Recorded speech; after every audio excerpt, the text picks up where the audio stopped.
कल के प्रसंग में नाम महिमा के अंतर्गत श्रवण कर रहे थे सम्मोहन तंत्र का भगवान शंकर जी का पार्वती जी के प्रति जो नाम की महिमा का वर्णन किया गया था।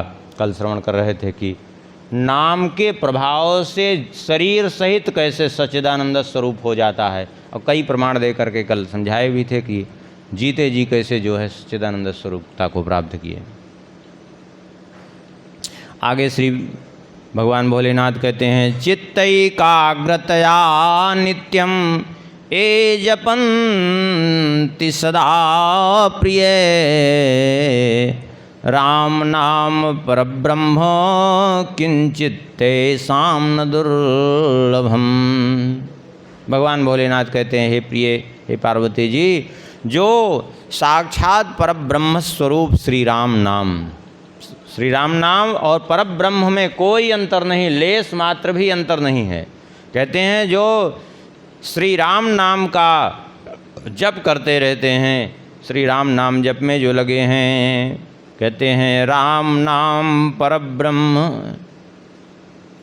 किंचित तेषां न दुर्लभम, उनके लिए इस संसार में कुछ भी दुर्लभ नहीं है। अर्थात संसार में सब कुछ उनके लिए सुलभ है, इसमें कोई संदेह नहीं है। बहुत से भक्तों के चरित्र में आया है, केवल भगवान का नाम जप के करके वे परब्रह्म परमात्मा को प्राप्त कर लिए।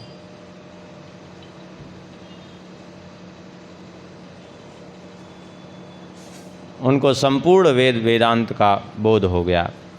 सर्वेषां, अब देखिए, अब आप कहेंगे कि ऐसा कैसे हो सकता है, दूर के कौन कहे, कबीरदास जी को देखिए। कबीरदास जी क्या करते थे, दिन रात राम राम। स्वयं कबीरदास जी कहते हैं कि अंखड़ियाँ झाई पड़ी पंथ निहार निहार, जी बढ़िया छाला पड़ा राम पुकार पुकार, दिन रात राम राम करते थे। भले ही वो मूर्खों ने इनका चरित्र बिगाड़ के कह दिया वो तो निर्गुनिया थे, ये थे वो थे, बेमतलब की बात, लेकिन वो स्वयं राम राम ही जप करते रहते थे। और बताइए कबीरदास जी का जीवन उठा के देखिए तो मसी कागज छुई हो नहीं, कलम गयो नहीं हाथ। कभी कागज कलम स्याही स्पर्श ही नहीं किया था, लेकिन कबीरदास जी की वाणी पर आज लोग पीएचडी करते हैं। आज भी कबीरदास जी की ऐसी ऐसी वाणी है कि अच्छे अच्छे धुरंधर उसमें झूलते रहते हैं, अर्थ नहीं लगा पाते। बताइए बिना पढ़े लिखे कैसे बोध हुआ इतना? बोले श्री राम नाम के जप के प्रभाव से हुआ कि नहीं हुआ? श्री राम नाम के जप के प्रभाव से। बाकी कहाँ पढ़ने गए थे बताइए? वो स्वयं ही कहते हैं मसी कागज छुए हो नहीं, कलम गए हो नहीं हाथ, उन्हीं की वाणी है। सर्वेषां सुप्रयोगाणां सिद्धिरन्यत्र दुर्लभा, श्री राम नाम स्मरणाद अनायासेन सिद्ध्यति। जितने मंत्र तंत्र हैं, उन मंत्र तंत्रों की जितनी सिद्धियां हैं, वह समस्त सिद्धियां श्री राम नाम से सहज में प्राप्त हो जाती हैं। सारी सिद्धियां श्री राम नाम के प्रभाव से सहज में उसको वर्ण कर लेती हैं, सहज में उसको प्राप्त हो जाती हैं, इसमें कोई संदेह नहीं है। कहते हैं श्री राम स्मरणात् अनायासेन सिद्ध्यति, श्री राम नाम स्मरण से अनायास संपूर्ण सिद्धियां उसको मिल जाती हैं। कितने ऐसे प्रमाण इसके भी आपको देखने को मिलेंगे। ऐसे ऐसे कार्य किए। नामदेव जी का चरित्र उठा के देखिए। नामदेव जी को दिया उसने एक मुगल शासक ने, जब इन्होंने गाय को जीवित कर दिया राम नाम लेकर के, मात्र मृत गाय को जीवित कर दिया, तो एक बढ़िया स्वर्ण का रत्न जटित सिंहासन भेंट किया और अपने सैनिकों को कहा कि जाओ पहुंचा के आओ इनके यहाँ सिंहासन। वो सैनिक जा रहे थे पहुंचाने, और जब ये पहुँचे चंद्रभागा नदी के तट पर तो इन्होंने सैनिकों से कहा वो सिंहासन हमें दो। वो सिंहासन दिया, और जो सिंहासन दिया तो उसको सिर पर लिया और बोले अब तुम लोग जाओ। अरे बोले चले हम पहुंचा देते हैं। बोले नहीं, अब काम हो गया हमारा। और कह करके वो सिंहासन उठाया, फेंक दिया नदी में। नदी में फेंक दिया। अब वो तो सब भाग करके आए, सारी बात बताई, वो तो सिंहासन नदी में फेंक दिया। अब वो गया, उसने कहा कि वो सिंहासन थोड़ा दिखाइए। वो मुग़ल शासक ने वो सिंहासन दिखाइए, हम उसी के जैसा दूसरा सिंहासन बनाना है। बोले वो तो चंद्रभागा नदी में हमने विसर्जित कर दिया है, वहीं से चल के निकाल के देना पड़ेगा। और गए तो क्या किया, उसी के जैसे सैकड़ों के सैकड़ों सिंहासन निकाल करके बाहर रख दिए। बोले इसमें जो तुम्हारे द्वारा दिया हो उसको छांट लो। अब देखिए ये कैसी सिद्धि कहाँ से आई, राम नाम के प्रभाव से। उन्हीं के चरित्र में आता है, परिखा भागवत की पत्नी से मांग करके इनकी पत्नी ले आई वो पारसमणि, उससे स्पर्श कराया, लोहा स्वर्ण हो गया। इनको पता चला, उठाए ले गए चंद्रभागा में डाल के चले आए। अब वो आके दोनों पति पत्नी लड़े। बोले हमारी मणि दीजिए, तुम ले लिए हो। इन्होंने कहा चलो मणि अभी देते हैं। ले गए, आए चंद्रभागा नदी से एक हाथ में भरे हुए बालू। बोले ये लो पारस मणि। अरे बोले ये बालू है कि मणि है? बोले अभी लोहा छुआ के देख लो, पता चल जाएगा कि मणि है कि पारस है। लोहा छुआ है तो सही में सोना बन गया। बोले ये कैसे, ऐसा कैसे संभव है? अरे बोले सब संभव है। अरे इस पारस मणि को भी पारस मणित्व प्रदान करने की क्षमता राम नाम में है। कल्प वृक्ष को भी कल्प वृक्षत्व प्रदान करने की क्षमता राम नाम में है। और जो राम नाम है तो सब कुछ संभव है, कोई आश्चर्य नहीं है।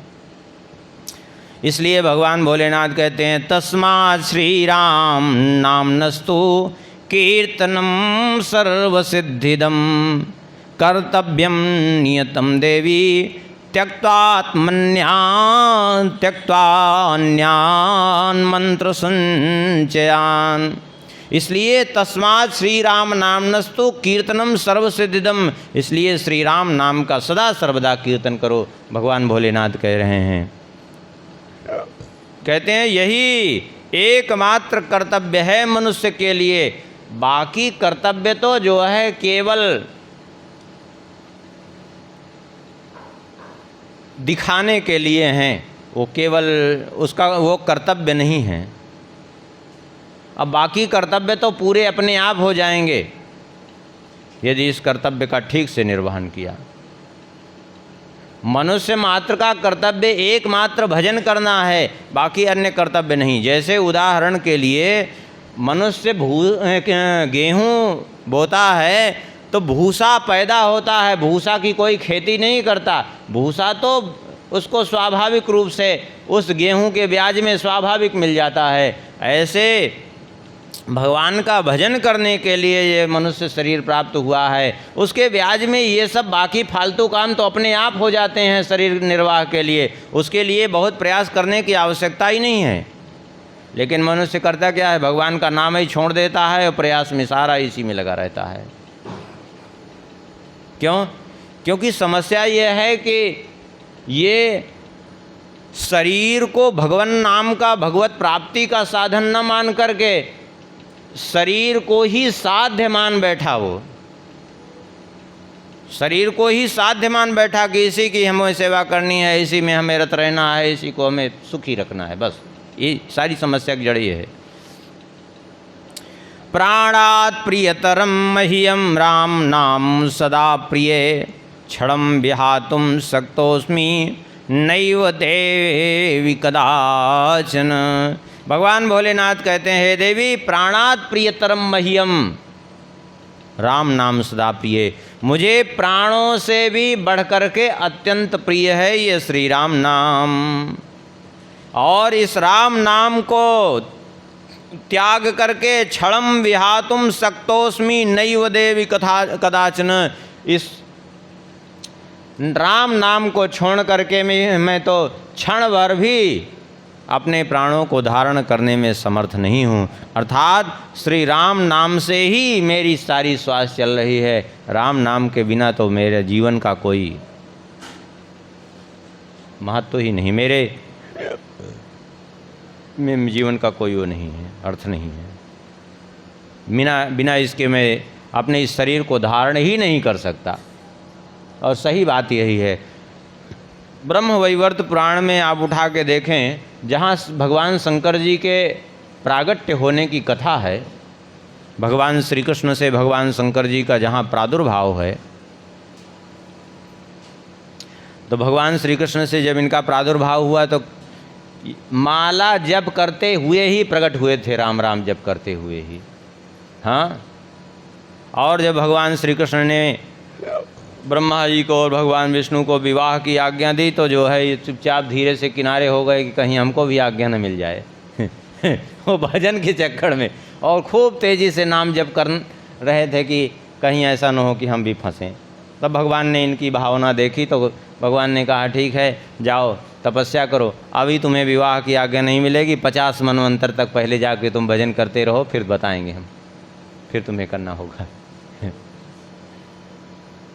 इतनी भजन में निष्ठा, एक क्षण बिना भजन के रह ही नहीं सकते। यह है भगवान शंकर। इसीलिए कहा तुम पुन राम राम दिन राति सादर जप हो नंग राति। आगे तंत्र सार में कहते हैं इदमेव परम सारम सर्वेषां मंत्र संहृते वेदानां हृदयं सौम्य राम नाम सुधास्पदम। कहते हैं इदमेव परम सारम सर्वेषां मंत्र संहृते, समस्त मंत्र समुदाय का परम सार तत्व है श्री राम नाम, सारे मंत्रों का सार है। और वेदानाम हृदयम, वेदों का हृदय है, और ये श्री राम नाम, और साक्षात सुधास्पदम, अमृत स्वरूप है। क्यों? क्योंकि जन्म मरण के बंधन से ही मुक्त कर देने वाला। उस अमृत को पीने के बाद देवता एक निश्चित सीमा के लिए अमर तो हो जाते हैं, लेकिन जन्म मृत्यु से बंधन से नहीं मुक्त होते। लेकिन इस अमृत को पीने के बाद जन्म मरण के बंधन से भी जीव मुक्त हो जाता है।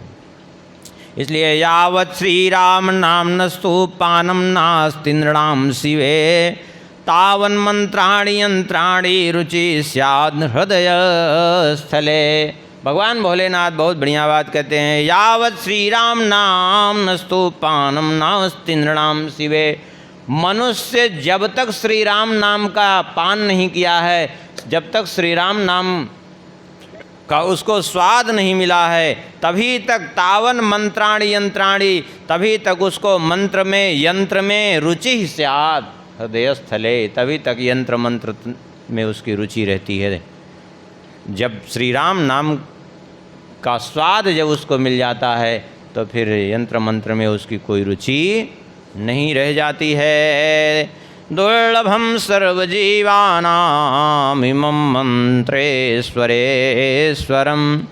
कथं भजन्ति पापिष्ठा सुकृतौ तौघं विना प्रिये। कहते हैं दुर्लभम सर्वजीवानां इमं मंत्रेश्वरेश्वरम। कहते हैं भगवान भोलेनाथ कि लेकिन हे देवी, ये बिना प्रबल पुण्य के श्री राम नाम में प्रीति होना, श्री राम नाम में विश्वास होना, जो समस्त मंत्रों का भी ईश्वर है, ऐसे श्री राम नाम में विश्वास होना जीवा नाम दुर्लभ, जीवों के लिए अत्यंत दुर्लभ है।